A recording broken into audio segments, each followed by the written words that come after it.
Hi everyone, welcome to Lecture School Plus. This is Miroshna, your economics faculty.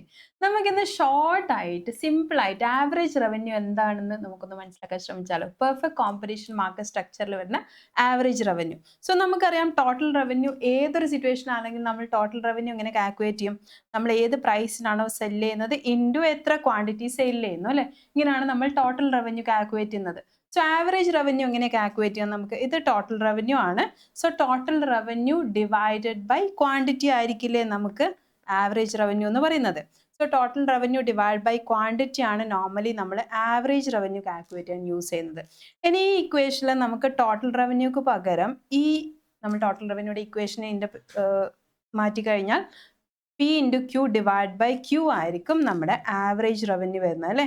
So ഈ average revenue ഇങ്ങനെ calculate ചെയ്യുന്ന സമയത്ത് നമുക്ക് ഇത് രണ്ടും ക്യാൻസൽ ചെയ്യാമല്ലോ. Q and Q ക്യാൻസൽ ചെയ്ത് കഴിഞ്ഞാൽ നമുക്ക് കിട്ടുന്നത് P ആയിരിക്കും. So average revenue equal to price.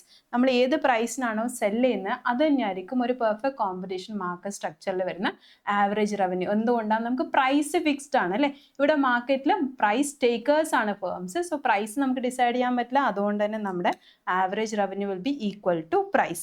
So average revenue എപ്പോഴും നമുക്ക് പ്രൈസ് തന്നെ വരും, ബിക്കോസ് നമ്മുടെ പ്രൈസ് ഫിക്സ്ഡ് ആണ്.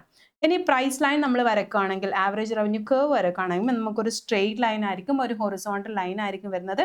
So price line under perfect competition will be a straight line. So ഇത്രയാണ് നമുക്ക് സിമ്പിൾ ആയിട്ട് മനസ്സിലാക്കാൻ പറ്റുന്ന ആവറേജ് റവന്യൂ എന്താണെന്ന്. Thank U.